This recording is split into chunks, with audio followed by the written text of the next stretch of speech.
Bonsoir mesdames, messieurs. En général, on commence par les dames, mais particulièrement aujourd'hui, on va commencer par les dames.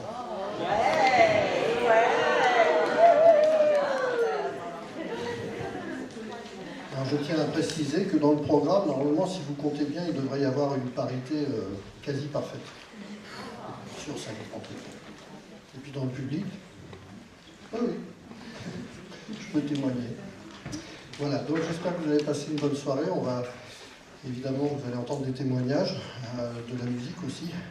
Et justement, comme le titre de la soirée, c'est musique et autisme, on va commencer par la musique. Donc ça, c'est un petit imprévu, une petite improvisation, on ne se refait pas. Et vous allez entendre là, Clayton qui va jouer un morceau qu'il a travaillé. Et à partir de ce qu'il a travaillé, il a posé les mains sur le clavier, sur quelque chose qui ressemble à un blues. Donc on va dire que c'est le blues de Clayton.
Bien, mesdames et messieurs, bonsoir. Je suis Arthur Thomassin, j'ai l'honneur de diriger ce conservatoire. Et puis, je dois remercier plusieurs personnes d'ailleurs, qui ont contribué, donc une équipe pédagogique qui est vraiment très active, et avec des professeurs qui se sont impliqués pleinement dans ce qui est de la résonance, de ce qui peut être, je veux dire, cette magnifique résonance, je veux dire, du blues de Clayton. Et puis c'est vrai, et je trouve que ça mérite vraiment, c'est ça la musique, au fait, c'est d'écouter et puis d'avoir cet épanouissement-là. Donc voilà, donc j'aimerais beaucoup remercier déjà Patrick Villanueva, professeur de piano et jazz, qui coordonne donc tout ce dispositif en compagnie de, évidemment, tous les professeurs, que ce soit Liri Jarkowski que je vois ici, Sonia Grobming qui est aussi professeure de danse, Aurélie Groisil qui est là aussi, voilà, et Pascal Archer, là aussi professeur donc de flûte à bec, Aurélie Groisil professeur de violoncelle, voilà, et Déborah Tanguy évidemment, voilà, professeur de chant jazz. Et voilà, vous connaissez très bien en fait, je suis en train d'énumérer des remerciements très sincères. Et j'aimerais surtout, je suis très content, déjà de l'année dernière, on a trouvé un lien assez prometteur donc avec l'IME, avec l'Institut médico-éducatif, donc avec Madame Dominique Longueville, donc qui est ici présente, donc je remercie beaucoup de ses efforts et de ce qu'elle fait. Et à partir de cette année, enfin l'année dernière, l'année scolaire, donc j'ai demandé à Françoise Doroc et à l'association Dolce, voilà, et son président, donc qui est là, qui nous fait cet honneur-là, donc de pouvoir justement faire une information, apporter une information beaucoup plus importante et une formation sur les différents aspects, je veux dire, de ce qui peut être la musique pour des personnes un peu plus sensibles, plus, disons, plus émotive que nous. Voilà. Donc, elle a contribué pleinement à ça. Et dans ce contexte-là, nous avons vraiment, j'ai vraiment la joie d'accueillir Christian Schott, qui est un violoniste, et qui va nous parler un petit peu de son expérience violonistique et la façon dont il a pu progresser, il a pu arriver à jouer devant un grand public, et merveilleusement en plus. Voilà. Donc je ne vais pas parler beaucoup plus parce que sinon c'est pas un concept d'Arthur Thomasin, mais c'est pas voilà. Et je vous remercie beaucoup et je vous souhaite une très belle soirée. Au revoir. Donc on accueille sur scène Dominique Longueville et Aurélie Groisil qui font un travail depuis un long moment sur l'IME.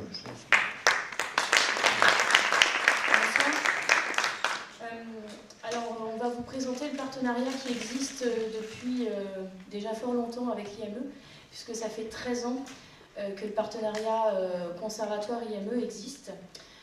Ça a commencé donc en 2005, un peu au hasard d'une rencontre entre le directeur du conservatoire de l'époque et moi-même, qui venais d'être embauchée au conservatoire en tant que professeur de violoncelle. Et nous nous sommes rencontrés un mois après mon embauche à une conférence sur la musique et le handicap. On s'est retrouvés assis l'un à côté de l'autre. Et donc, d'un seul coup, il m'a dit « Mais ça t'intéresse ?» Donc voilà, on a pu discuter un petit peu et il m'a dit son souhait de mettre en place un partenariat avec l'IME depuis très longtemps. Et il m'a proposé que je fasse des interventions au sein de l'IME. Il a rencontré le directeur de l'IME et je crois bien qu'un mois après, je commençais mes séances de musique avec les enfants de l'IME. Pour ceux qui ne connaîtraient pas l'IME, c'est l'Institut médico-éducatif. Et à Bobigny, il accueille des enfants uniquement avec un handicap mental et ou psychique. Voilà. Mais Dominique vous en parlera beaucoup mieux que moi. Voilà. Et donc on a commencé par ces séances de musique avec les plus jeunes de l'IME, des enfants entre 6 et 12 ans. On a commencé au tout début avec des groupes assez importants. Il y avait 13 enfants, jusqu'à 13 enfants, 12 ou 13 enfants.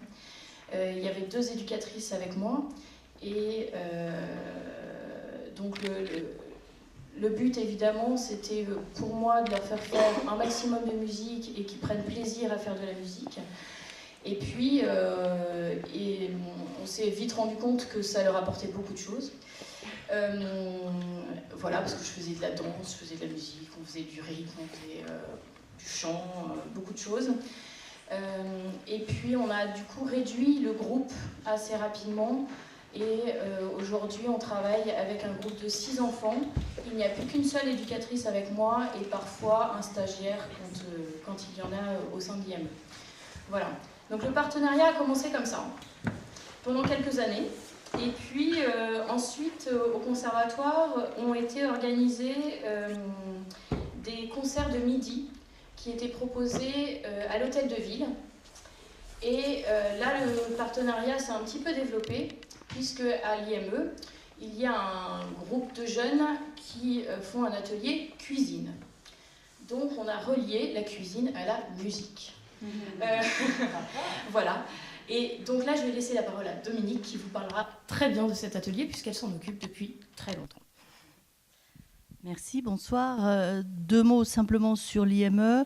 Il reçoit 70 enfants, adolescents âgés de 6 à 20 ans et il existe depuis 50 ans à Bobigny.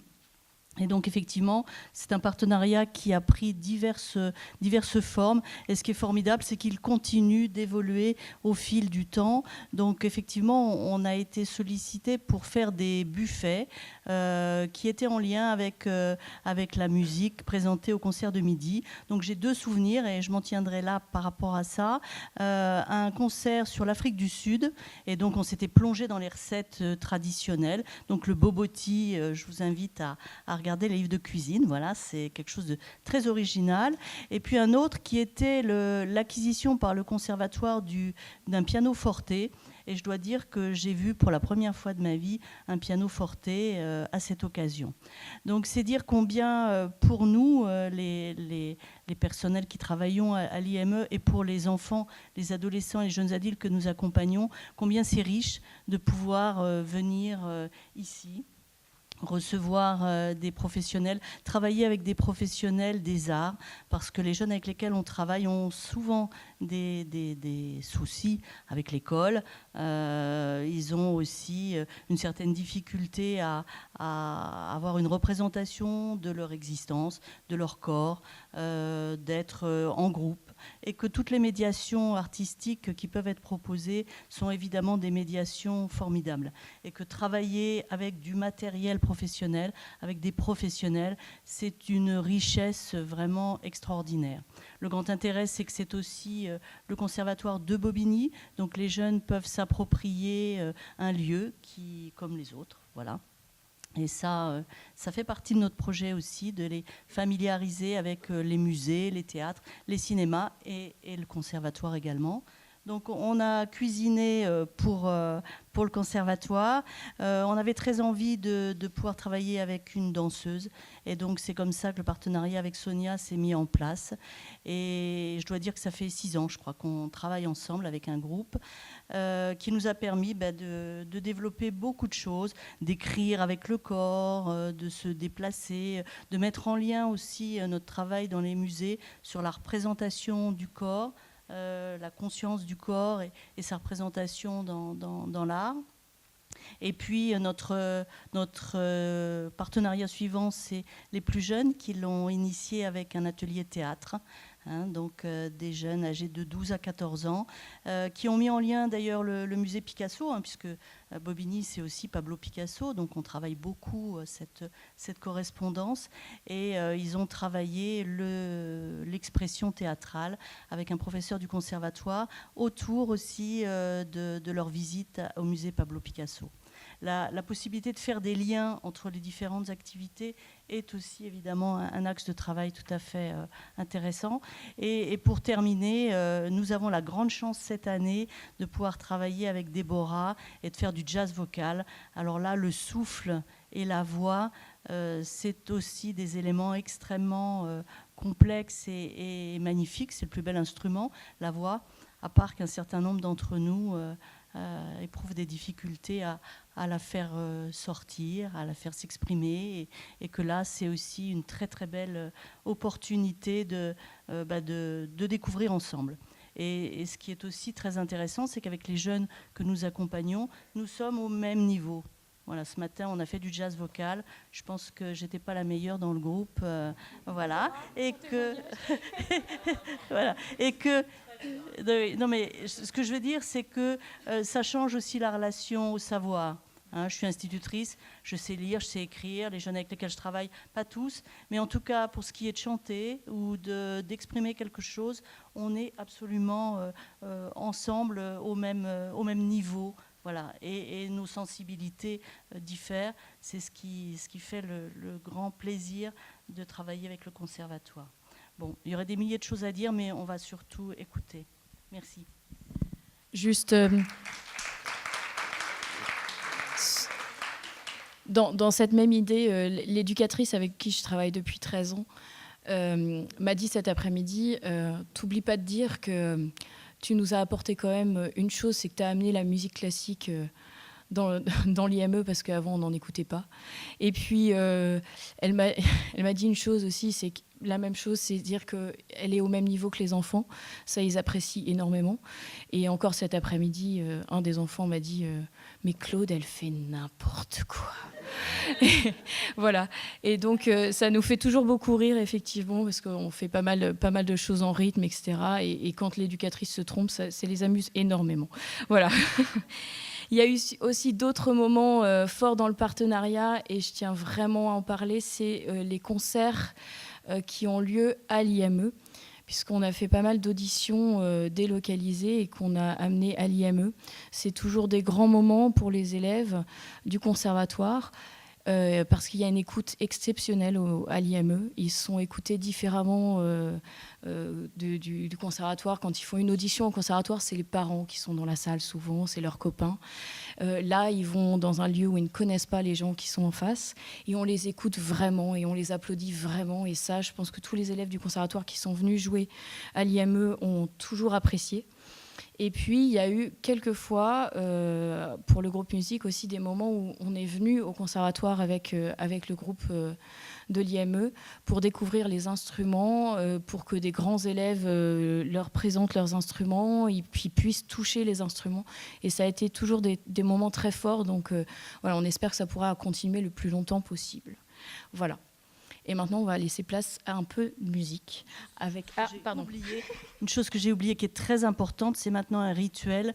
On attend le concert de jazz à l'IME à la fin de l'année, voilà, au moment de décembre, et puis même à la fin de l'année, juste avant les grandes vacances. Et ça, c'est un moment partagé absolument extraordinaire. On a les musiciens de la classe de Patrick qui viennent avec Patrick, et puis ensuite on fait un cocktail pour les musiciens et les spectateurs, donc tous les jeunes qui sont effectivement très, très enthousiastes, et puis ensuite on déjeune avec les musiciens, et c'est un moment d'échange formidable pour les adolescents. Voilà, j'espère qu'on n'a rien oublié cette fois. Je pense que c'est bon. Voilà, et donc maintenant on va laisser place à Inès, qui est une de mes élèves et qui va vous jouer un morceau qui s'appelle Moderato.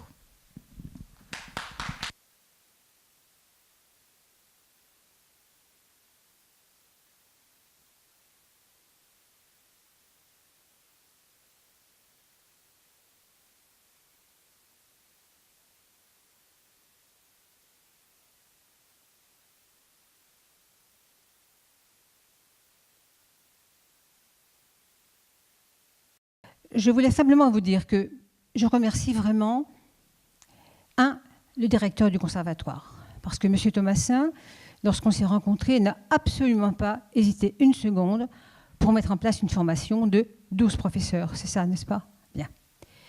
Cet accord a été lancé, je dirais, cette discussion a été lancée grâce à Patrick Villanueva, qui avait déjà fait avec moi une petite formation quelques années antérieures, et qui avait vraiment envie d'implanter ici à Bobigny, dans ce conservatoire, cette pédagogie spécifiquement adaptée aux troubles psychiques, à l'autisme, et que sont aussi d'autres pathologies psychiques. Et puis, merci aux professeurs, à ces 12 professeurs qui sont venus se former, qui sont des personnes formidables. Ça ne veut pas dire que les autres professeurs qui ne sont pas formés ne sont pas non plus des personnes formidables, mais ce sont des personnes qui sont entrées, qui ont accepté la règle du jeu que représente le travail d'appréhender un public avec cette approche particulière. Donc merci à tous d'être là ce soir.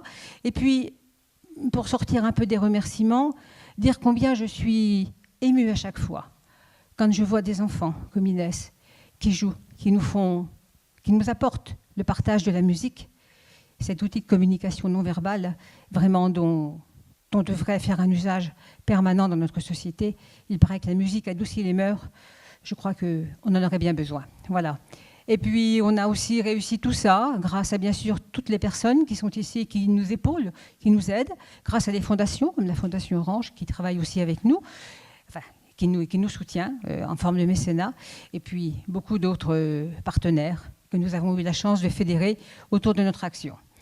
Il y a beaucoup à faire encore. Je crois que tous ici présents, toutes ici présents, vous vous en rendez compte. Il y a tellement de choses à faire qu'on a besoin de tout le monde. Et que si Patrick vous demandait tout à l'heure un autre mot que le P de piano, eh bien moi, si vous avez des envies de venir nous aider, eh bien les portes sont grandes ouvertes. Voilà. Maintenant, je vais laisser la place à quelqu'un qui est que j'admire beaucoup, que j'apprécie, en tant que musicien bien sûr et en tant qu'homme. C'est Christian Schott. Je laisse peut-être le soin à Patrick de le présenter. Je l'ai connu, Christian, il y a 2 ans, à l'université d'Aix-en-Provence. J'ai découvert un personnage absolument fabuleux. Je vous laisse le soin de le découvrir maintenant. Patrick, je te donne la parole.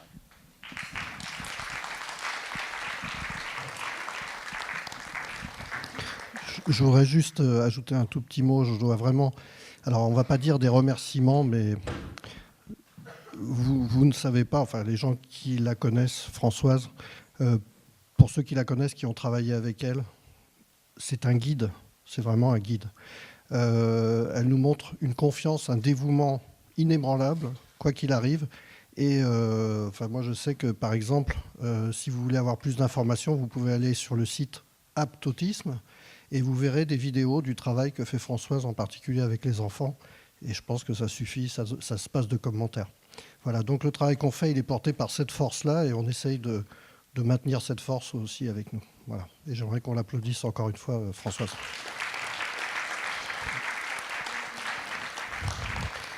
Voilà, donc avec Christian, enfin il a décidé, on a décidé de commencer par de la musique et il vous parlera ensuite à partir de ce qu'on aura joué. Donc on va faire de l'improvisation.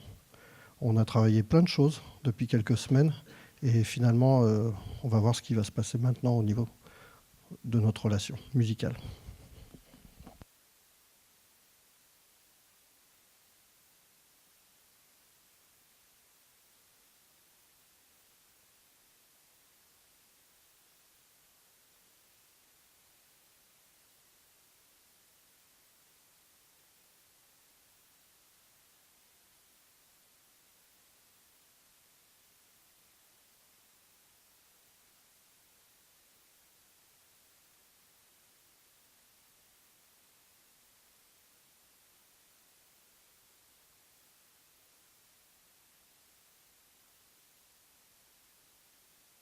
C'est donc je suis autiste de haut niveau, je vous expliquerai tout à l'heure ce que c'est.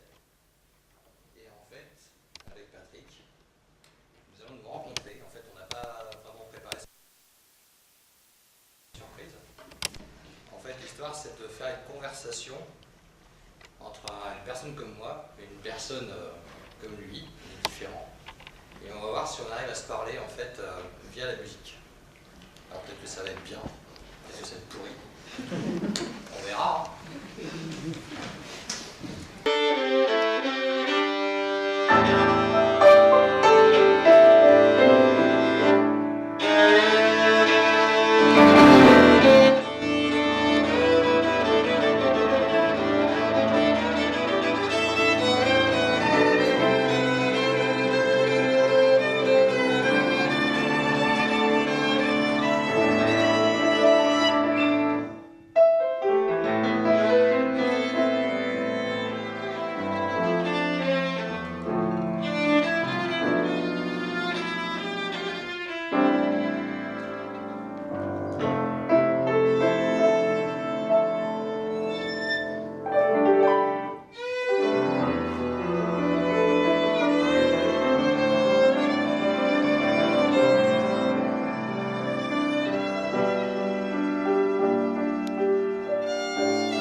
Donc c'est comme quand vous rencontrez quelqu'un dans un bar, hein, vous le connaissez pas et vous commencez une conversation. Bonjour, ouais ça va, bah, c'est machin, bah, c'est bidule. Il y en a un qui part sur ses factures, l'autre qui part sur sa petite copine. Enfin, ça part dans tous les sens finalement, avec riche de chacun ses cultures, ses origines sociales, ethniques, éducatives et tout ce que vous voulez. Et voilà, les conversations, elles commencent comme ça. Alors après, à force de converser, on a des sujets de conversation qui se posent comme ça en commun, et puis on peut converser sur des trucs et on partage de plus en plus de choses. Et finalement, un jour, on a même un discours qui pourrait être très très commun, et en fait, faire quelque chose qui, comme ça, écouter comme ça, paraît beaucoup plus que dans une cohérence socialement admise, avec une cohérence, une structure, on va dire, tout ce qu'on veut. Voilà, là, on a fait un petit échange là devant vous, sur scène, une petite conversation. Salut. C'était cool. Voilà. Donc je suis autiste dit de haut niveau. Pourquoi de haut niveau? Alors c'est quoi l'autisme? En fait, je ne vais pas vous faire tout le truc avec le manuel de diagnostic international ou américain. Mais j'ai entendu tout à l'heure quelque chose qui est une petite erreur à corriger. C'est que ce n'est pas un handicap psychique, c'est quelque chose de sensoriel. Le trouble psychique, c'est différent. Mais nous, on est en fait dans un univers sensoriel très particulier. C'est-à-dire qu'en fait, il faut vous imaginer par exemple un costume en poil à gratter avec à peu près les spots que j'ai dans la tronche là, en permanence, qui clignotent, avec des bruits énormes tout le temps, qui font énormément de bruit. Des odeurs terribles, genre passer devant Sephora. Des goûts, je sais pas, je vais mettre du gingembre dans la bouche avec du poivre et plein de choses. Et vous mastiquez lentement, et vous avez ça comme ça qui vous prend la tête en permanence, 24 heures sur 24, il n'y a pas de répit. Parce que si je vous mettais dans un costume comme ça, au bout de 5 minutes, évidemment, vous commenceriez à pleurer. Nous, on est comme ça, on vit comme ça, et on trouve des stratégies pour essayer de supporter ça. Alors évidemment, c'est pas conscient. C'est pour ça que je dis que c'est pas psychique comme particularité, parce qu'on n'a pas forcément conscience de ça, mais on le vit comme ça, ce qui fait que les enfants sont agités, crient, hurlent, font des tas de trucs. Voilà, c'est compliqué. Alors quand on vit dans un univers comme ça, forcément, s'il y a un petit truc intéressant qui va nous capter l'attention pour nous isoler de toutes ces agressions, on va dire, sensorielles, forcément, on va sauter dessus. Alors ça peut être... vous m'avez vu poser une espèce de petite chaîne sur la table. En fait, ce joujou-là, je l'ai depuis tout petit. Hein. Je l'ai adapté à ma main parce que ma main a grandi, évidemment. Mais enfin, c'est un truc... quand je suis submergé, je fais joujou comme ça. Et en fait, ça me coupe de pas mal de choses, de l'agitation, du bruit, de tas de trucs, etc. Et vous avez tous des stéréotypies, ça s'appelle des stéréotypies. Et voilà. Alors, il faut vous imaginer donc dans votre scaphandre de poil à gratter avec les spots dans la tronche et puis des tas de bruits dans les oreilles et puis Sephora dans le nez. Ah, merci beaucoup.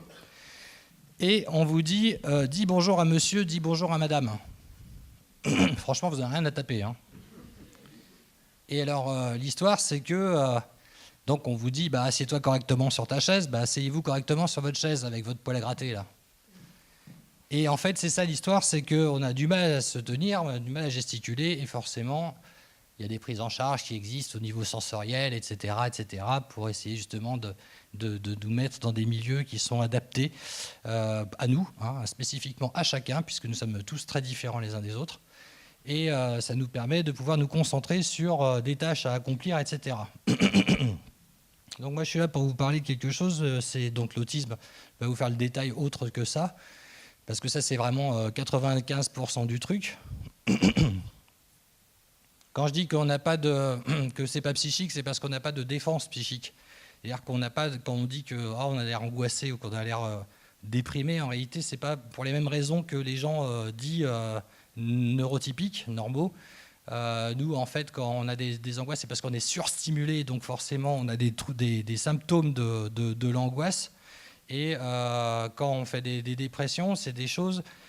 si on nous sort si on nous enlève le problème de la dépression, généralement on n'a plus de dépression. En fait, on a une résilience qui est assez rapide. Alors moi, je vous parle de quelque chose, je parle d'autisme parce que je suis autiste canaire, donc c'est vraiment une base très très large.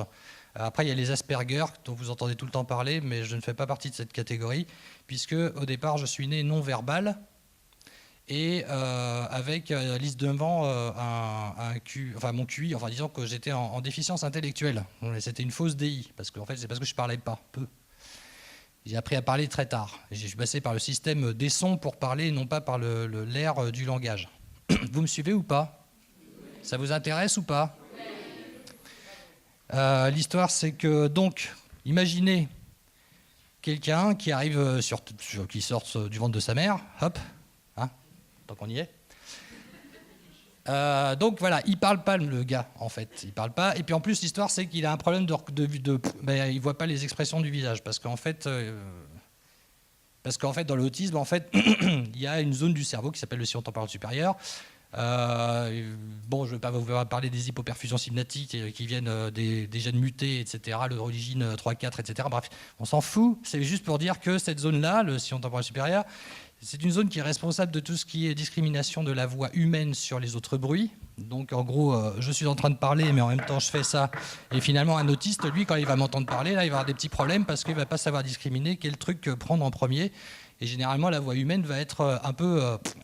elle va passer à la trappe. Donc, il va entendre un petit peu genre Itinéris à l'époque, quand ça, voilà. Donc, forcément, il ne va pas trop comprendre la phrase. Et puis, l'histoire, c'est que...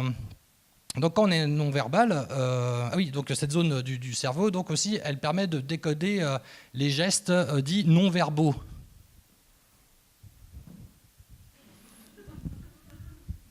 Voilà, donc comme finalement elle ne traduit pas ça, cette zone, c'est pas qu'on est aveugle, hein, c'est simplement que le cerveau, il ne décode pas ce genre de signal, donc forcément on a du mal. Donc ce qui est verbal, donc c'est blabla, donc ne pas discriminer la voix humaine, et puis ne pas discriminer donc ses gestes. Et il y a quelque chose qui est hyper important dans la conversation, c'est que dans la communication, on dit qu'il y a 90% de la communication qui est non verbale, et en partie, il y a aussi toute l'expression, les micro-mouvements du visage. Donc notre cerveau, nous, ne décrypte pas les micro-mouvements du visage, il va décrypter des trucs très simples.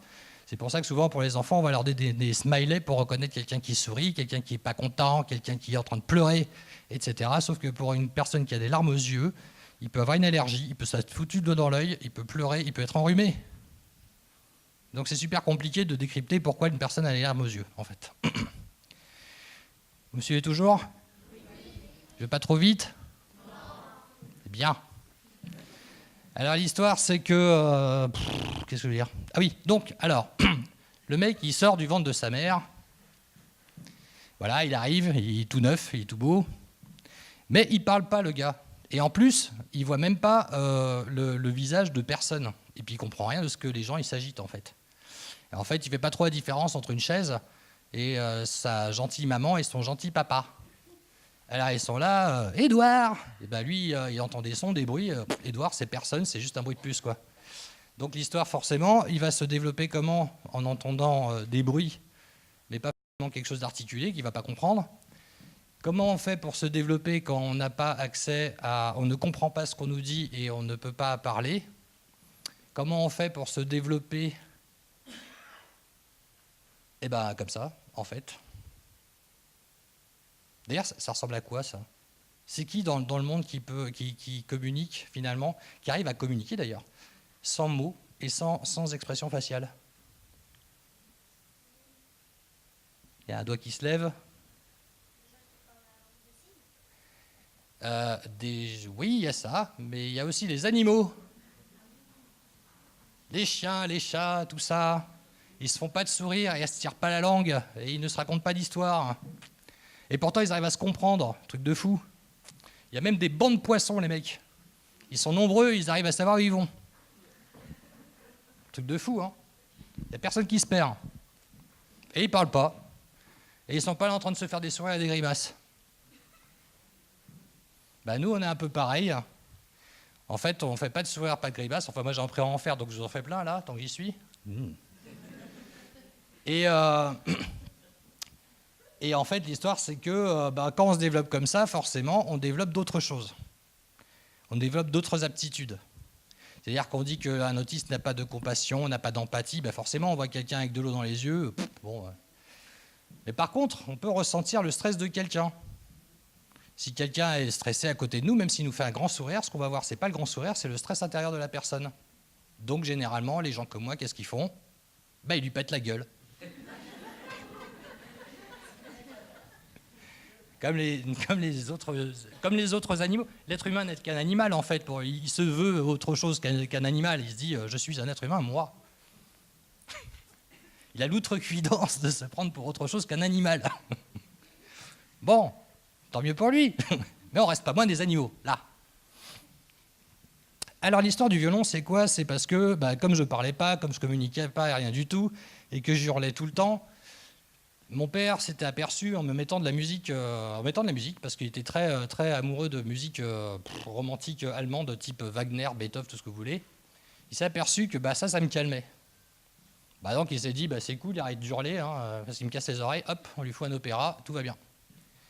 Alors il y a un truc qui est super bien dans Wagner, c'est quand même une tétralogie qui dure à peu près 12-13 heures. Voilà, ça occupe. Et donc voilà.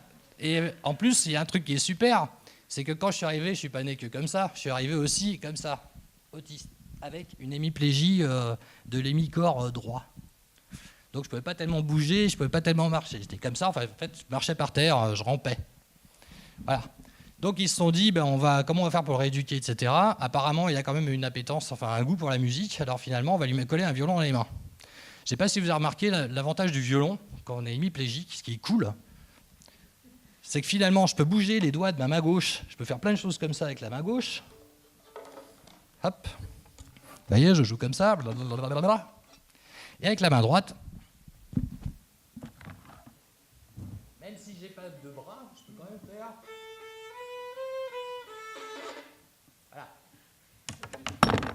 Donc à 4-5 ans, mes parents étaient tout à fait contents de voir que je sortais quand même 3 sons sur mon petit violon, voire 4 puisqu'il y avait 4 cordes, et en plus je pouvais même mettre les doigts, donc je pouvais en faire plein des notes. Donc ils m'ont poussé à faire du violon. Et puis comme j'étais nul à l'école forcément, je vous explique, je vous dis comme ça, à 4 ans, les médecins ont voulu me mettre à l'hôpital, donc ils m'ont mis à l'hôpital, et puis finalement ils ne voulaient pas me rendre à mes parents, donc mes parents ils ont fait, pour m'arracher de l'hôpital, et heureusement parce qu'aujourd'hui sinon je serais en institut et bourré de neuroleptiques. Mais bon, là, vous voyez, j'ai pas eu de neuroleptique, j'ai pas été en institut. On m'a poussé à aller à l'école, j'ai redoublé 3 fois, mais enfin, on m'a donné mon bac parce que j'étais vraiment trop pourri. Par contre, en musique, finalement, je me débrouillais quand même vachement super bien. Il y a un truc, j'avais la meilleure note, toujours. Voilà, même avec mes petits problèmes d'hémiplégie et tout ça. Mes problèmes de quand j'arrivais sur scène, je savais pas comment m'installer et je savais pas comment arriver. Et mes problèmes de problèmes, j'avais quand même des bonnes notes. L'histoire de la musique, qu'est-ce que ça a fait chez moi? J'ai joué mes petites gammes comme tout le monde, j'ai fait mes exercices comme tout le monde. J'avais quand même des difficultés parfois, j'étais bon juste pour les examens, mais j'étais pas super bon comme ça la vie courante parce que c'était très irrégulier. Et l'histoire, c'est qu'en écoutant la musique, ce que je faisais, par exemple, j'écoutais une symphonie de Beethoven. Voilà. En gros, j'ai écouté les 9 symphonies de Beethoven pendant 4-5 ans, de l'âge de 6 ans jusqu'à l'âge de 10 ans. J'écoutais le son d'un seul instrument, je le suivais tout le long de la symphonie, puis j'écoutais le son d'un deuxième instrument, puis j'écoutais tout le long de la symphonie, puis etc., etc., etc. Et puis ensuite, j'écoutais des groupes d'instruments ensemble, j'arrivais à sélectionner plus ou moins les sons, les uns des autres, etc. Donc j'ai comme ça fabriqué mon système d'inhibiteurs de sons. En fait, j'ai fabriqué des systèmes dans mon cerveau pour filtrer des sons, pour me rendre plus important d'autres que d'autres, me concentrer sur les sons. Et en fait, finalement, l'histoire, c'est qu'on me disait que j'avais une voix monotonale. Je ne sais pas si vous êtes un peu féru d'autisme ou pas, mais j'ai un collègue qui s'appelle Joseph Chovanec qui parle comme ça. Alors voilà, il est un peu monotonal. Et moi j'étais un peu pareil, mais sauf que j'avais une voix comme ça et je parlais comme ça. Voilà. Bon, alors l'histoire c'est que en école de musique, j'avais le droit de siffler au lieu de chanter, parce que je savais siffler, mais chanter je pouvais pas. Enfin l'école de musique parce que j'ai fait l'école normale de musique de Paris. Et l'histoire c'est que il y avait toujours un truc qui passait pas, que je comprenais pas. J'écoutais la voix humaine, j'écoutais les gens parler, et je me rendais bien compte que les mots n'avaient pas de sens. Parce que quand vous parlez, que vous dites des mots là, le problème c'est que vous avez chacun la définition du même mot. Chacun a cette définition d'un mot. Voilà. Je t'aime. Alors je t'aime parce que t'es mon pote, je t'aime parce que t'es mon ami, je t'aime parce que t'es ma petite copine, je t'aime parce que t'es ma femme, et je t'aime parce que t'es ma mère. C'est pas le même je t'aime, mais c'est le même mot. Alors c'est compliqué, mais en fait il y a plein de mots comme ça, c'est pareil. Les biscuits quoi. Les bonbons, bref. Pas de dessin, hein, après, voilà. Donc chacun, vous avez tous votre façon de... Et puis il y a le contexte d'un mot, c'est compliqué. Tiens, par exemple, un truc super compliqué pour un autiste, c'est se foutre à poil. Dans la douche, c'est normal. Chez le médecin, c'est normal. Dans la rue, on dit non. C'est bizarre parce que là, quand même, dans la douche, j'ai le droit. Chez le médecin, j'ai le droit. Devant papa-maman, j'ai le droit. À la plage, j'ai le droit. Mais là, dans la rue, je peux pas. À l'école, je peux pas.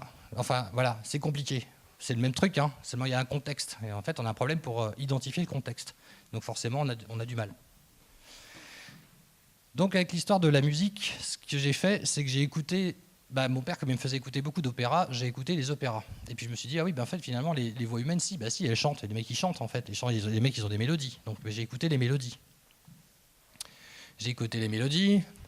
Et puis j'arrivais pas trop à voir entre ce qu'ils disaient et puis la mélodie, parce que je comprenais pas toujours ce qu'on me disait. Et puis c'est vers 20 ans, 21 ans, 22 ans, où je me suis aperçu que salut, ça sonne, c'est 2 notes.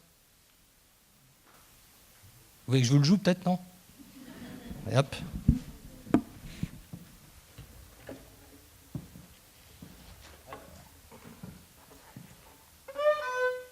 Non, c'est pas ça.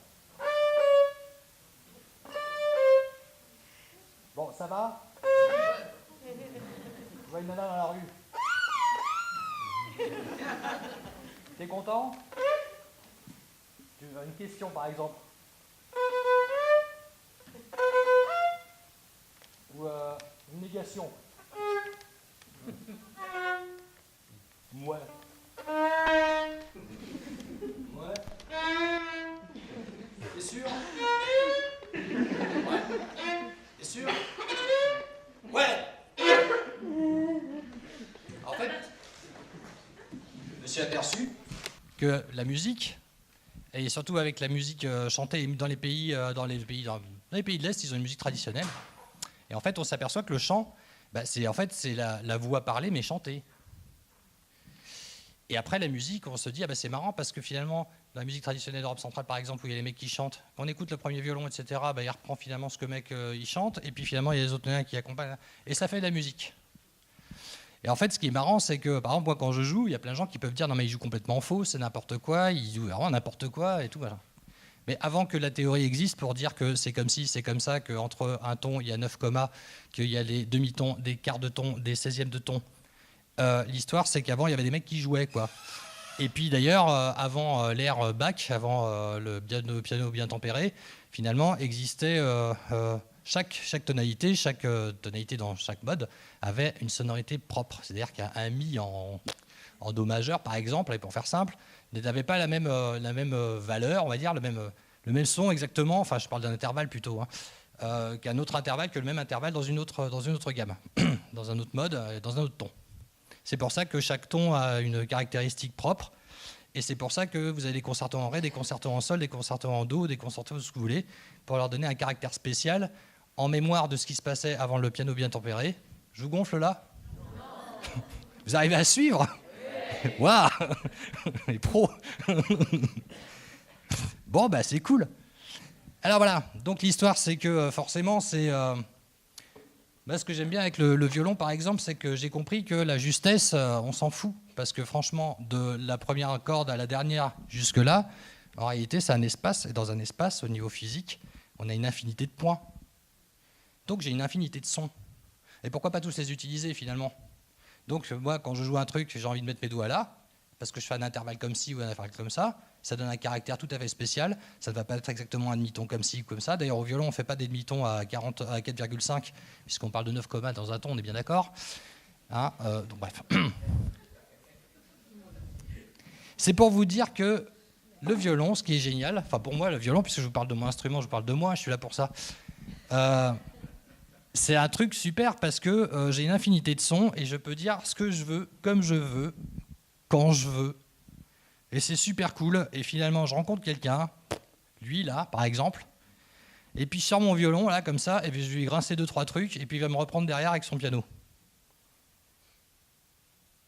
Et à force d'avoir fait des rencontres comme ça, je me suis même fait des potes. C'est fou, hein? Et puis finalement, j'ai eu des aventures intéressantes parce que je suis sorti de chez moi, forcément, j'allais au conservatoire. Mais après, ça m'a emmené à Berlin, enfin à Stuttgart d'abord. Non, à Berlin d'abord, et puis après à Stuttgart, et puis à Berlin. Et puis ça m'a fait rencontrer quelqu'un à Cracovie. Et puis ça m'a fait partir aussi au fin fond de la Sibérie, à Irkoutsk, c'était très sympa. Voilà, grâce à la musique, vous prenez un violon, vous apprenez le violon, vous partez où vous voulez, vous jouez n'importe où, même dans la rue. Hein. Dans les rues, il m'est arrivé de ne pas avoir d'essence dans ma voiture, je ne pouvais pas rentrer de Paris à chez moi. Ben, finalement, l'histoire, j'avais pas de thune. Et ben, qu'est-ce que j'ai fait? J'ai sorti mon violon, hop, j'ai joué, hop, je me suis fait, c'était placement, je crois, en 2 minutes, 25 €. Donc l'histoire, ben, les gens ils donnent des pièces de 2 €. Donc là, pof, bah voilà, bah c'est bien pour se payer un petit tiers de plein de la voiture que j'avais à l'époque. Et puis c'est tout. Et puis voilà, c'est cool. Et donc la musique, moi, ça m'a apporté cette possibilité. En fait, j'ai développé, non pas l'air du langage, elle s'est développée quand même, mais en fait, j'ai développé mon air son d'abord, qui était et après, grâce au son, et quand j'écoutais le chant de la langue des gens, la prosodie, ça s'appelle, moi, j'ai utilisé une prosodie, et puis après, j'ai rajouté des mots dessus, et puis finalement, quelque part, on va dire, j'ai appris à parler. Voilà. Et que je parle ou que je fasse du violon, ça fait à peu près pareil. Voilà, je suis sur scène, je joue du violon, je suis sur scène, je parle, je me sens dans le même état, voilà. Alors, il faut dire que la scène, à force d'avoir fait de la scène, finalement, la scène, c'est chez moi. C'est-à-dire que si je ne me foutrais pas, je me fous à poil. Si j'ai envie de me servir un thé, je me sers un thé. Je suis chez moi, là. Je fais ce que je veux. Bah oui. Et c'est ça qui est cool. Donc ça veut dire que, qu'est-ce que j'ai fait? Mes parents, ils ont fait quoi, techniquement parlant, quand on parle d'autisme? Ils ont trouvé un pic de compétences chez moi, un pic d'habileté. Ils l'ont investi à 200%, 300%, 400%. Pourquoi je dis ça? Parce que si on est normal, enfin normal dans la société, hein, et ben finalement, on fait un effort moyen, on est dans la moyenne, finalement, on vit moyennement, on est bien, etc. On a un diplôme moyen avec un petit boulot sympa, moyen. On va à la banque gentiment, on fait un crédit de 40 ans gentiment, on achète une maison gentiment, on épouse quelqu'un gentiment, on prend un chien ou un chat, on achète une voiture, on fait des gosses gentiment. Fatigant. La vie du NT est fatigante. Enfin, c'est toujours la même, de toute façon, il n'y a pas le choix. Hein, de toute façon. Si vous n'avez pas fait ça, vous avez arrêté d'autres vies. Hein. D'ailleurs, c'est... Qu'est-ce que tu fais dans la vie? Ah oui, tiens, un truc marrant, c'est... Je saute du coq à l'âne, ça fait partie de mon truc aussi. Enfin, je suis comme ça, je saute du coq à l'âne. C'est un violon sur le dos. Voilà. Je suis à Paris, un violon sur le dos. Tiens, salut, tu fais quoi dans la vie? Je fais du violon. Ouais, mais tu fais quoi dans la vie? Du violon. Non, mais c'est quoi ton métier? Je suis étudiant, je vais devenir violoniste. Mais t'es pas connu. Non, avant d'être connu, il faut travailler et peut-être qu'un jour je serai connu. Mais on s'en fout d'être connu, on peut vivre très bien sans être connu. Hein. Ah bon et tout, c'est pas possible. Si, c'est comme ça. On va en Allemagne avec des violons. Allez, vous prenez une boîte d'instruments vide, hein, c'est pas grave. Vous allez quelque part en Allemagne, les gens s'arrêtent et vous saluent. Alors par exemple, justement à Stuttgart, comme ils ont la Bach Academy, etc., une boîte à violon, les mecs, ils vous tirent le tapis rouge. Hein. Ils vous saluent bien bas et avec grand respect. Partout en Europe, d'ailleurs, on fait ça, sauf en France. La France, c'est le grand pays de la littérature, c'est pas le pays de la musique. Vous êtes musicien, vous êtes un chien. Mais, heureusement, il y a les conservatoires, et puis il y a des gens comme vous, là, qui... Ça s'appelle faire de la lèche, ça.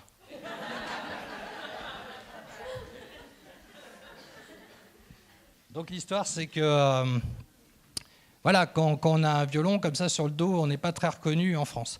Et quand on a un instrument comme ça, ou quand on est handicapé ou autre, il y a un truc. Si on fait les mêmes efforts que les autres, on est un pauvre handicapé de base.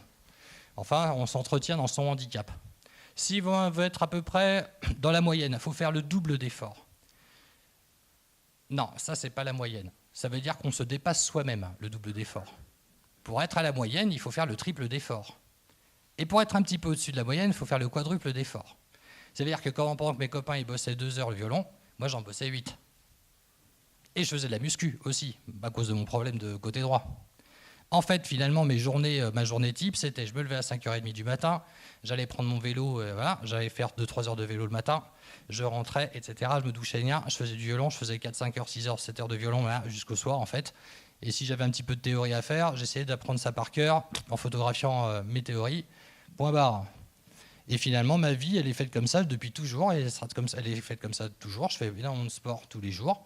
Bon, j'ai peut-être un peu de grassouille là, mais j'ai 47 ans, j'ai le droit. Et la musique, ben, j'ai toujours ma musique dans les oreilles. Et puis, si je l'ai pas dans les oreilles, je l'ai là. Et voilà. Et puis voilà. Bon, bah, peut-être qu'il y a des gens qui ont des questions, parce que là, pour l'instant, je manque d'inspiration. Et puis ça rime. Non, ça fait mal aux oreilles. Voilà, c'est mieux. Là, c'est bien. Ah, bah voilà, il y a des gens qui ont appris le langage des signes. Y a-t-il des questions? Parlez, parce que moi, j'ai les spots dans les yeux, alors j'ai deviné l'ombre, mais... Ah, gagner sa vie. Ça aussi, c'est une question très NT. Non, ouais. Moi, je suis autiste, il n'y a pas de souci. Hein.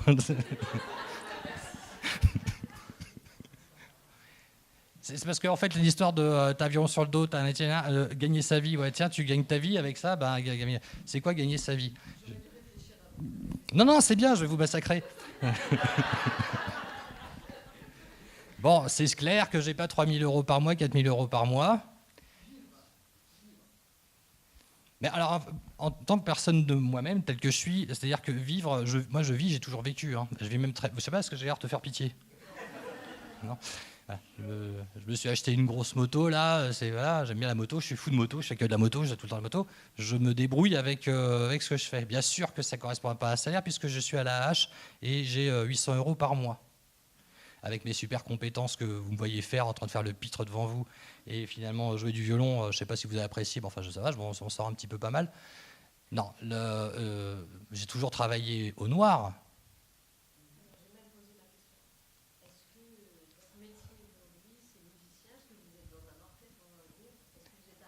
Je ne peux pas être dans un orchestre.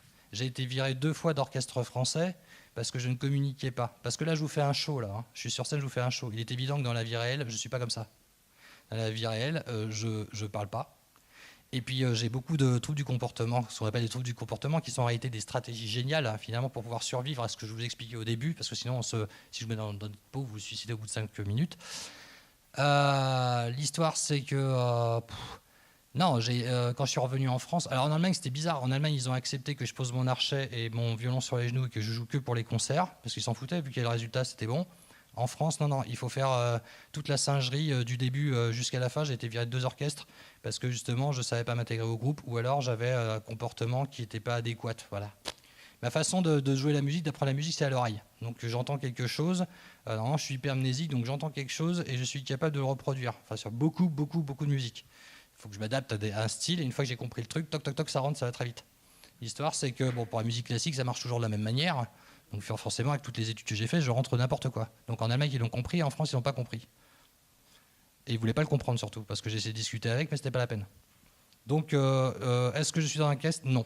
Prof, je sais être prof, mais passer une journée entière de travail, c'est pas possible pour moi. En fait, je peux travailler 3 heures, 4 heures, pas par jour.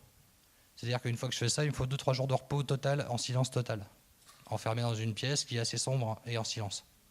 Ça me coûte énormément de communiquer, en fait, d'avoir un échange comme ça, comprendre ce que vous me dites et avoir la réponse qui va avec. Évidemment, c'est une réponse préenregistrée puisque je prépense tout et je vous sors dans le tiroir ce que j'ai dans la tête pour vous répondre. Donc c'est pour ça que je répondais plutôt sur le fait de gagner sa vie. L'histoire pour moi, l'histoire de gagner ma vie n'est pas important puisque ce qui est important, c'est que je sois bien. Et moi, je connais plein de gens qui gagnent leur vie, mais qui n'ont pas vécu à Berlin, qui ne savent pas parler allemand, qui ne savent pas parler polonais, qui ne comprennent pas le russe. Et moi, j'ai voyagé partout. Et j'ai une vie intéressante grâce à la musique, grâce à la moto, où je voyage énormément. Mais je ne gagne pas ma vie, non. Mais j'ai une vie qui me plaît, moi. Voilà, c'est plutôt dans ce sens-là qu'il faut voir les choses. De mon point de vue. Bref. Tu as un bras levé. Oui, parce que j'ai une question. Oh. En fait, je suis violiste, mais aussi je travaille auprès des autistes, mais type Canner. Donc, par contre, moi, ce que je sais, c'est que je comprends ce qu'ils vivent de l'intérieur. Ça, je peux expliquer pas mal de comportements, etc., ce qui se passe, pourquoi ils font ci, pourquoi ils font ça, et quelle stratégie utiliser, sans utiliser les méthodes particulièrement, d'ailleurs, puisque c'est juste une... Voilà, je comprends le truc, quoi. Par contre, qui parle pas, c'est compliqué. Pour parler, il faudrait qu'il soit dans un environnement qui soit hyper stabilisé et qu'ils puissent se concentrer sur peut-être leur propre voix, peut-être avec des chants, des sons, faire chanter A, puisque les premiers, moi j'ai fait des sons, et quand j'ai commencé à parler, je disais juste des mots, un mot pour dire tout, un mot, là. Voilà. Et puis après, petit à petit, les phrases se sont construites, des phrases très très très très simples, et puis je les ai complexifiées après l'âge de 20 ans. Et en fait, en réalité, je les ai surtout très complexifiées après l'âge de 30 ans. Parce qu'en fait, l'histoire, c'est que pour maîtriser l'envahissement sensoriel, on fabrique des systèmes avec nos stéréotypies et nos intérêts particuliers. Et l'histoire, c'est que c'est à l'âge de 30 ans, en moyenne, qu'on a cette maturité pour avoir fait le tour de la question de comment on maîtrise notre truc et comment on peut passer ensuite à autre chose. C'est pour ça se passe comme ça.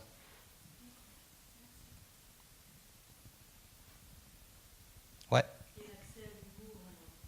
Alors ça, c'est tous les samedis matins depuis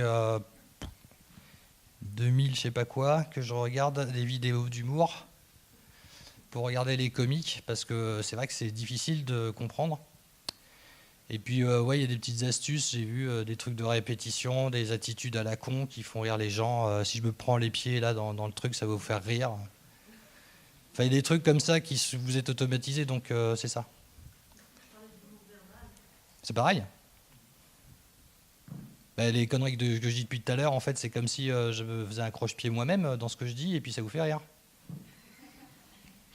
Voilà. Ou des évidences. Les évidences, ça fait rire. Voilà. Enfoncer des portes ouvertes, ça fait rire tout le monde. Donc ça, c'est mon humour, ça. Voilà. Il y en a une qui morde de rire là-haut. Là.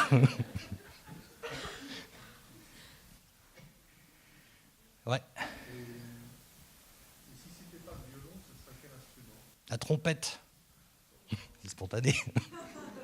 On m'a offert une trompette et j'ai kiffé. Je voulais un saxo et mon père il n'aimait pas le son du saxo, il m'a offert une trompette. Et puis j'ai passé 7 mois à jouer 7 heures de trompette par jour avec un léger filet d'air, etc. Et finalement j'ai adoré parce que je voulais avoir accès au jazz parce que je ne le comprenais pas. Et au violon, le jazz ça tombe pas sous les doigts. Mais avec la trompette, ça tombe directement sous les pistons, avec les paliers là. C'est en quelques moments, voilà, avec une trompette, on se prend pour qui on veut, quoi. C'est vraiment marrant. Et puis c'est un petit instrument qu'on peut emporter partout. En fait, c'est ça qui est cool. Le violon, j'adore. Je peux l'emporter vraiment partout, quoi. C'est sur ma moto, partout. On peut dormir avec. Avec ça, forcément, il faut dormir dedans. D'ailleurs, c'est ce qu'il fait, Patrick. Il s'allonge là, il dort.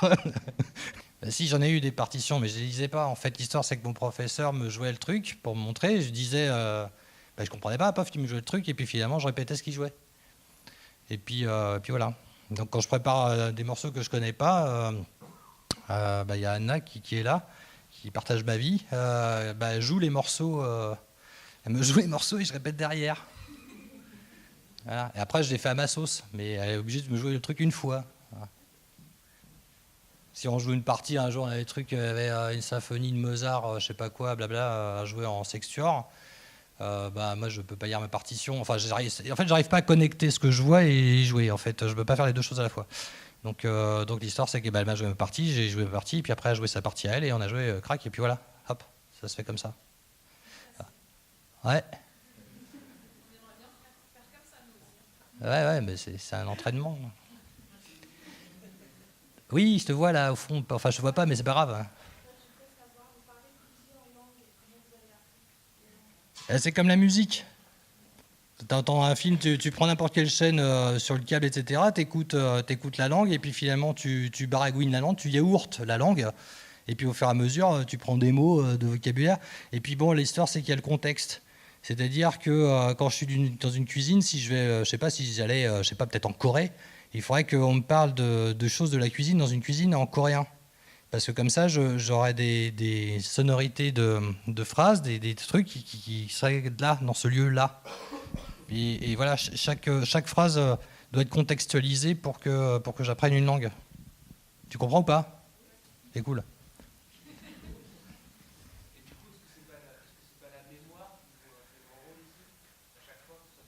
Et on applaudit ce monsieur. Oui, bien sûr, c'est la mémoire. C'est que de la mémoire. En réalité, au départ, je savais... Enfin, on va dire que les gens... C'est pour ça qu'on me disait que j'avais une idéation lente, donc que j'étais en déficience, parce que j'arrivais pas à réfléchir. Mon père m'avait appris à compter en me montrant des tables de multiplication. Et par exemple, 6 x 6, 36, c'est pas 6 fois 6, je compte, égale 36, c'est 6 x 6, 36. En fait, c'est vraiment tout un truc. En fait, c'est un dessin, en réalité, c'est un tableau en soi. Et voilà. Donc, en fait, après, j'étais super bon en classe juste pour ça, parce que en fait, j'avais juste en visuel dans ma tête des opérations complètes. Enfin, en visuel, c'est-à-dire qu'en plus, il me le disait, donc forcément, j'ai le son voilà. Et en fait, j'ai tout appris comme ça. J'ai une forte mémoire auditive et une moins bonne mémoire visuelle, mais auditive surtout. Ouais.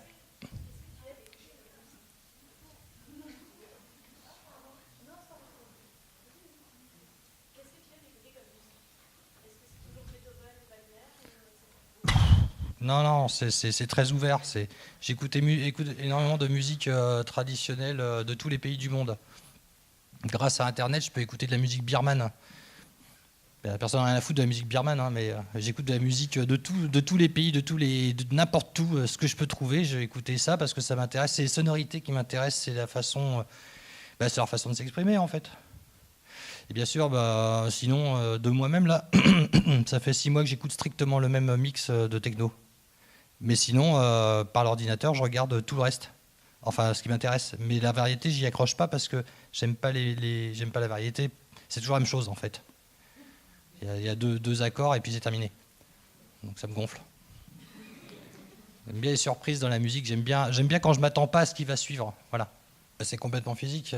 Tout ce que j'aborde qui me plaît, c'est même le sport. En réalité, la musique chez moi, je la vis pas je la vis pas en réalité en son comme je pense que vous le vivez. Pour moi, j'ai une chorégraphie de gestes et j'ai un média qui est violent qui transforme cette chorégraphie de gestes en son, et voire en musique. Donc en réalité, c'est vécu dans mon corps. C'est voilà, c'est des gestes, c'est des trucs dans mon corps. Après, on met un instrument et puis pouf, je joue. Enfin, ça fait quelque chose et donc ça donne de la musique.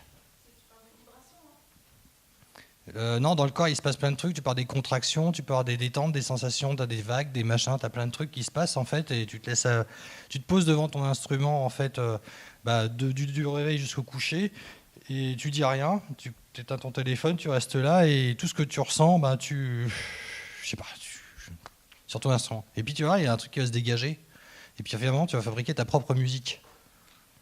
Ta musique qui est toi en fait. Ta musique toi, tu vois. C'est ça que tu vas faire, en fait. Donc c'est ça que j'aime j'aime bien ma musique. Quand je compose des trucs ou quand je fais la musique, fabrique de la musique, j'aime bien jouer la musique, mais j'aime pas forcément m'écouter, ça m'intéresse plus. Comme la photo, je fais des photos, mais en fait je les regarde plus. J'adore la musique parce que finalement c'est éphémère, tu fais un truc, et puis après tu passes à autre chose. Voilà. Je vois comme ça la musique, ouais. Et ce que j'aime bien pour écouter, j'écoute les musiques du monde parce que ça me surprend, parce que justement ça correspond. Alors justement, bon, musique des Tatras. Les mecs, quand ils demandent j'aurais 5 bières, parce qu'en fait ils travaillent dans le bois et ils se coupent les doigts. C'est une blague de là-bas. Donc l'histoire c'est que donc ils se coupent les doigts et l'histoire c'est qu'ils ont des gros doigts, ils ont des grosses mains et pourtant quand si vous allez à Zakopane à 100 km de Cracovie, là-bas il y a plein de groupes etc. Bon mais vous avez même des paysans là, qui jouent, ils jouent tous du d'accordéon, contrebasse, n'importe quoi. Ils jouent même avec 2 doigts, 3 doigts. Et ils jouent et c'est beau en fait, c'est juste carrément beau quoi. Il n'y a pas besoin de sortir du conservatoire pour jouer super bien quoi. Et c'est pas qu'ils jouent super bien, c'est que ça touche, ça prend, ça fait vibrer quoi. Et en fait, c'est ça que j'ai adoré dans cette musique-là, c'est que c'est quelque chose de très... Et ben voilà, pour comprendre la musique des Tatras, il faut aller prendre une scie. D'ailleurs, on avait un contrebassiste, il ne comprenait pas comment il fallait utiliser son archet à l'allemande, là, etc. Ben, je lui ai donné une scie égoïne, je lui ai donné un morceau de bois à scier, il l'a scié, et je lui ai dit maintenant tu joues. Et maintenant il a joué, mais il a fait la basse comme il fallait. Et je rigole pas, c'est vraiment ça, quoi. C'est la musique, le son que vous entendez d'une musique de n'importe où, etc., vous indique complètement comment vivent les gens. La musique des plaines n'est pas du tout la même musique que la musique des montagnes, que la musique des forêts, que la musique du bord de mer. Ça n'a rien à voir, parce que aussi il y a la portée du son, il y a la provenance du son, il y a les matériaux utilisés pour le son, il y a plein de choses qui font que la musique, elle parle énormément de là où elle a été créée. Ou, voilà. Vous voyez, hein, je suis passionné. Enfin voilà, la musique, ça amène à tout ça, en fait, à voir le monde, à voyager le monde. Je suis chez moi, je suis devant mon ordinateur, j'écoute ça, je regarde ça, et finalement, j'arrive à comprendre des cultures rien qu'en écoutant leur musique. D'ailleurs, si tu joues devant moi, bah, finalement, tu n'as même pas besoin de te raconter ta vie, je te le raconterai. Parce qu'en fait, on entend tout dans la musique, on entend la personne, on entend tout. Voilà. Comme je disais, on a le corps de la vie qu'on a. Donc finalement, quand on a un corps blessé, machin, on a vécu des trucs. Voilà. Si tu as un jeu comme ça, avec un petit peu de rugueux, un peu de matière dedans, etc., c'est parce que tu n'as pas une conception d'une vie très lisse. En fait, tu vois, as envie d'y mettre un peu de grain, un peu de matière, un peu de... En fait, la musique, c'est carrément de la matière. C'est comme si tu rentrais dans un bloc de matière. Et en fait, tu as de tout, tu as toutes les textures, les densités, tu as les températures. C'est un monde, c'est un univers multidimensionnel, la musique. On parle toujours des 3 dimensions, mais dans la musique, il y en a... Et en fait, on traite avec nos mains, avec nos instruments, une matière multidimensionnelle où on a plein de sens en réalité qui sont ensemble, qui travaillent ensemble, ou même s'il y en a peu, mais en fait, on travaille énormément. Et voilà, on fait un voyage dans cette matière, et cette matière, c'est aussi nous-mêmes, quelque part. Bah, c'est la base, hein, pour le coup. Donc voilà. C'est pour ça que j'ai du mal. Bon, j'étais jury pour des examens, etc., mais j'ai du mal à dire que quelqu'un est meilleur qu'un autre, etc. Donc je connais le format qu'on va demander pour tel orchestre ou tel truc, tel concours. Mais finalement, je vais aimer certaines personnalités, justement, qui ont une maturité particulière, qui ont quelque chose à dire, une façon de le dire, peut-être, voilà, qui va m'intéresser parce que ne sera pas carré, quoi, en fait. Et là, ça va vraiment m'intéresser, pour le coup, parce que c'est pas carré, surtout pas. Parce que je déteste la musique carrée, en fait. Je m'emmerde. Donc, voilà.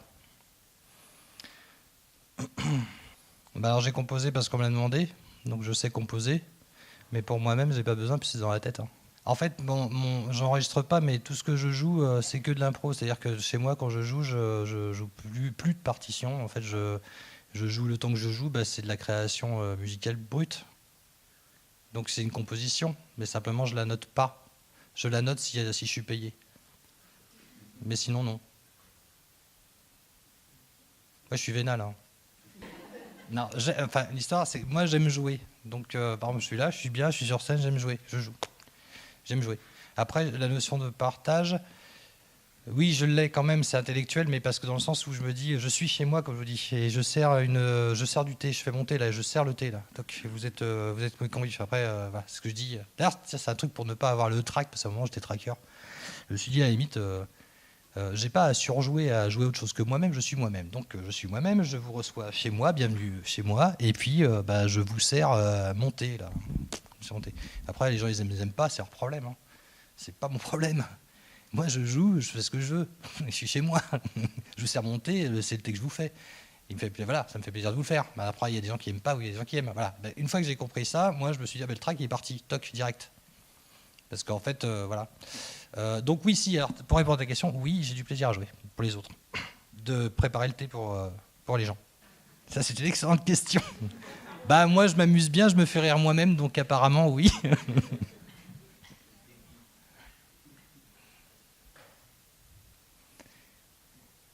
Bon après s'il y a des mains qui se lèvent, je vois pas. Ah, je vois mieux quand même là comme ça. En fait il faudrait avoir une casquette sur scène. Il n'y a plus de questions? Vous en avez marre? Vous avez faim? Non mais je vous explique, moi je suis Caner, il est Asperger, on n'est pas du même monde. Bon, mais c'est de l'humour, mais... Hein? Je rigole. Mais non, mais Joseph, il est très drôle, et en fait, j'avais vu, on était une tablée d'autistes, en fait, et puis il parlait beaucoup, et puis c'est très drôle ce qu'il dit, et puis à la limite, il se charge du blabla, donc à la rigueur, c'est cool. Et puis alors, moi j'étais bien, je mangeais des trucs bons, et puis je me suis cassé. En fait, j'ai pas pris le temps de lui parler, quoi.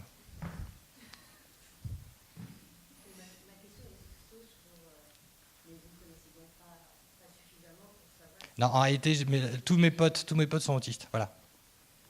J'ai que des potes autistes. Sauf lui, là. Oui, il est peut-être à moitié autiste aussi, pour le coup.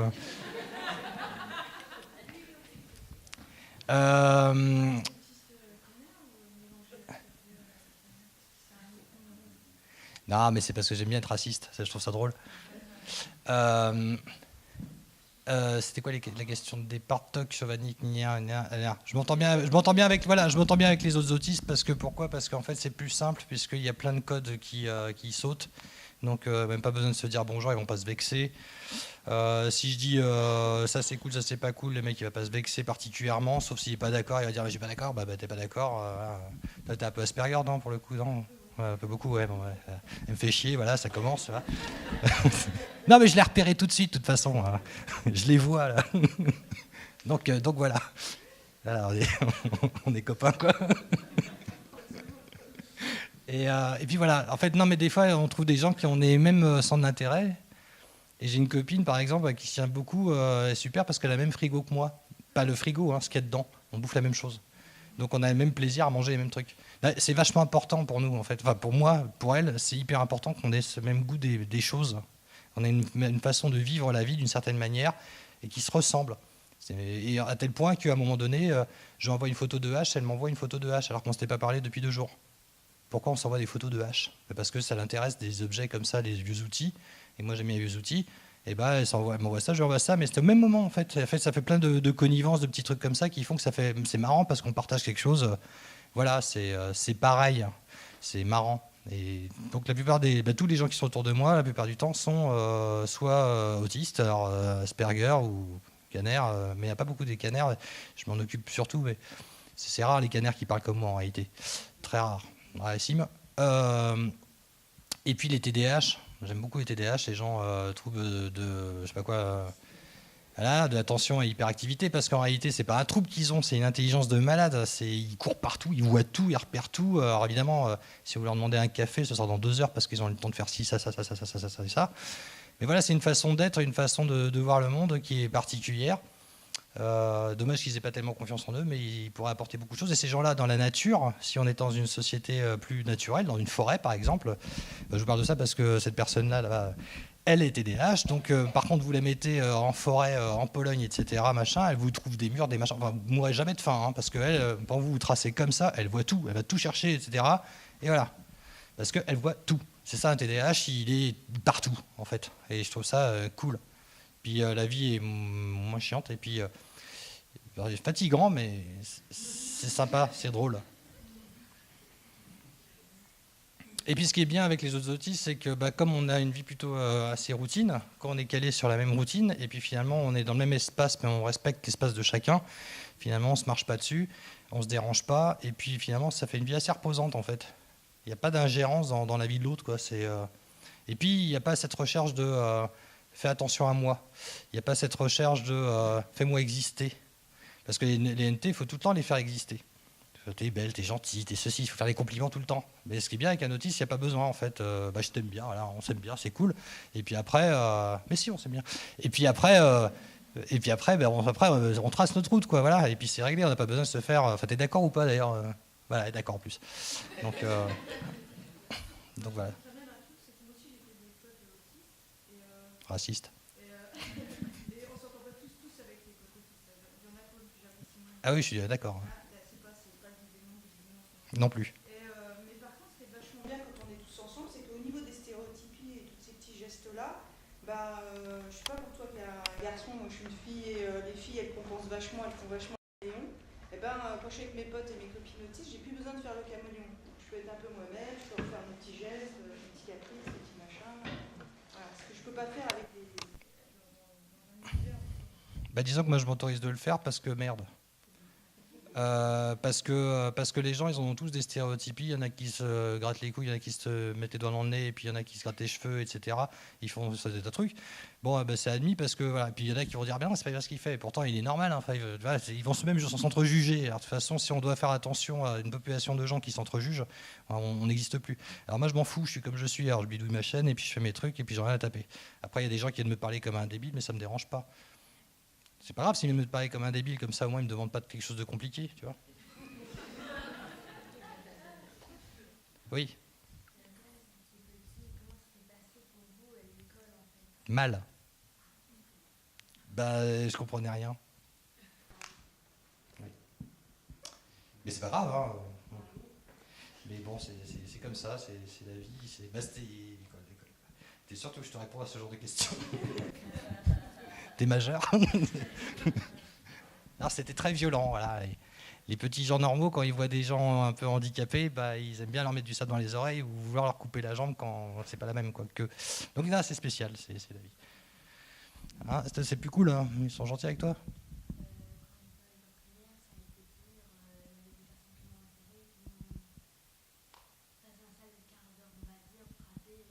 Bah voilà.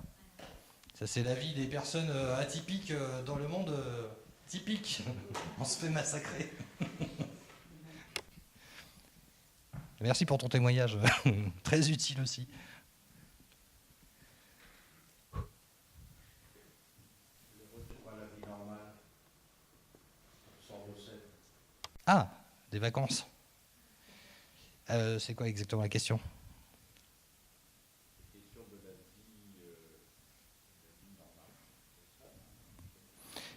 Ben, la vie normale, elle est simple, ma vie. Donc c'est cool. Je vais arriver chez moi, je vais m'allonger par terre. Voilà. Je vais certainement me mettre une espèce de série débile que je ne vais pas regarder. Parce que finalement, j'écoute les séries, je ne les regarde pas vraiment.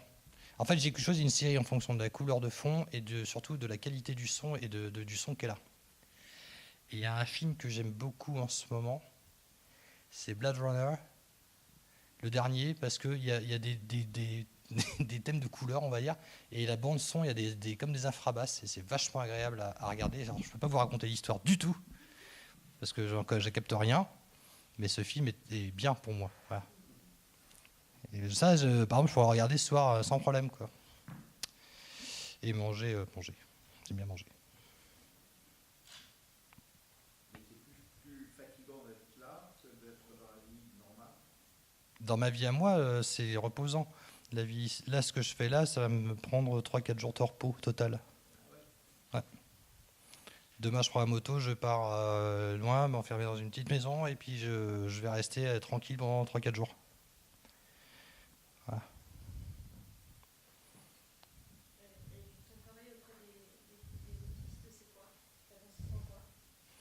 En fait, je suis dans une masse, et je travaille auprès des professionnels surtout.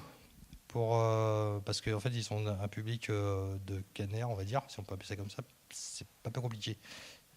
Et en fait, c'est pour leur expliquer que finalement, la question des méthodes, est-ce que on va utiliser telle méthode, il y a une base teach en fait chez nous.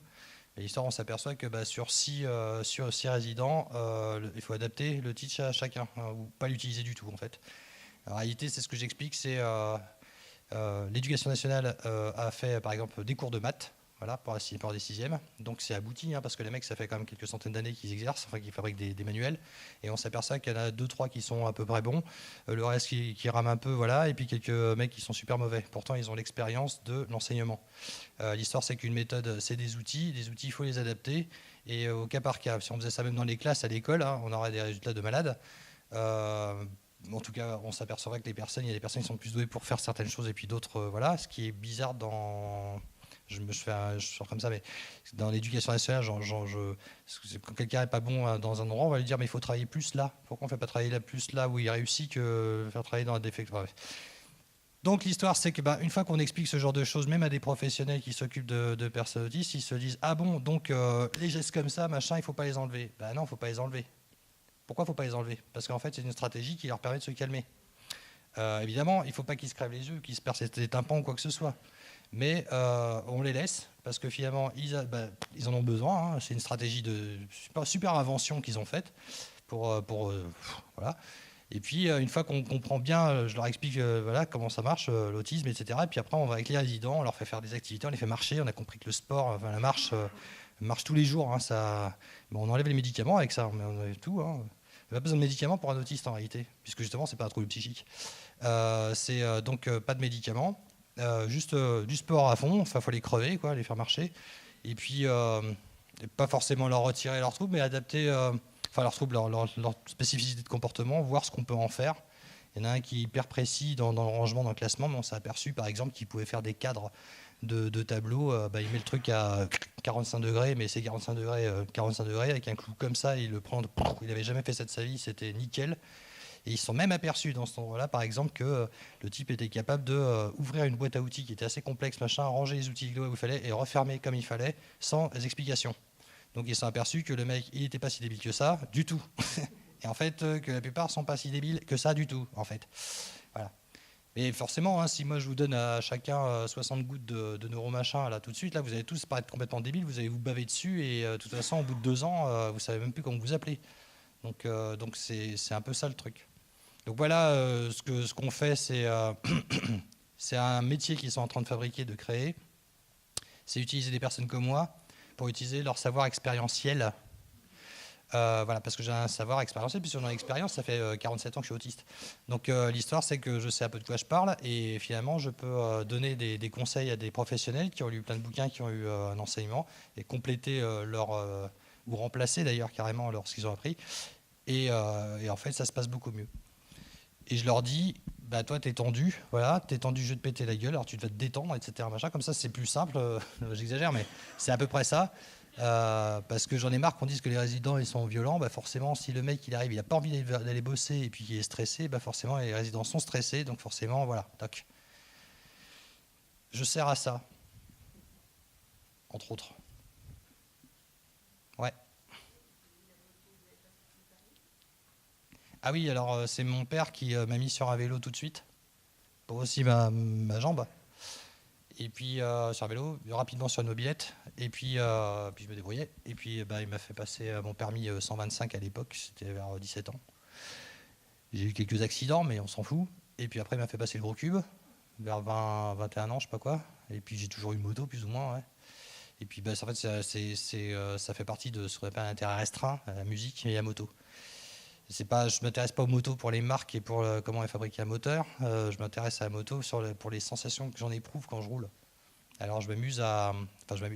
C'est-à-dire que mes trajets, c'est 750 km par jour, enfin dans une journée. Et qu'il vente, qu'il pleuve, qu'il neige, je m'en fous. C'est la sensation d'être sur une moto qui me plaît. Donc j'aime voyager et voilà. Donc je me déplace beaucoup.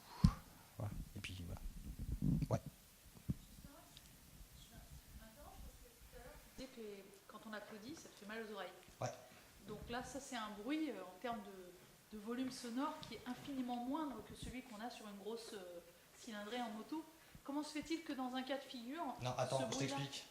Tu vas te mettre à ma place, tout le monde va applaudir pour que tu écoutes, puis je t'emmène sur ma moto, tu vas voir, c'est pas vrai ce que tu dis. Quand tu es sur la moto, t'as pas le bruit, ce bruit-là, c'est les autres qui entendent le bruit, mais toi quand tu es dessus, tu n'entends pas ce bruit-là. Alors moi j'ai un pare-brise qui m'empêche d'avoir les turbulences comme ça, mais sinon j'ai quand même le truc qui devrait être remboursé par la sécurité sociale, un casque qui retire 80% du bruit ambiant. Bah oui, hein? Bah oui. C'est pour ça que je t'ai reconnu. C'est notre ami. C'est ami. Pour nous, ça devrait être obligatoire. Tu nais autiste, on devrait te donner ça, quoi. C'est obligatoire. Mais pour faire les courses, pour aller au supermarché, pour aller dans la rue, pour aller même dans le hall de là. Pour arriver, je l'ai mis en fait, je l'ai tout le temps, c'est mon ami, quoi. J'en ai eu plein en plus. Et je sais pas si t'as des trucs avec les... Enfin, c'est vachement bien ça.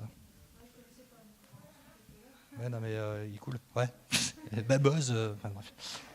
Voilà. Voilà de quoi on se parle aussi. Bref.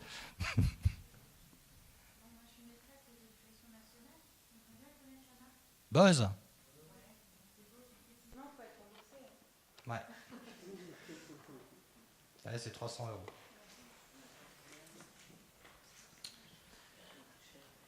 Garantie 2 ans. Donc 150 € par an.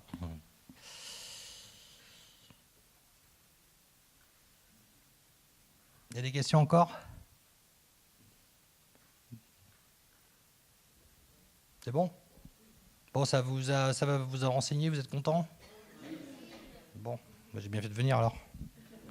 N'applaudissez pas, je vous remercie.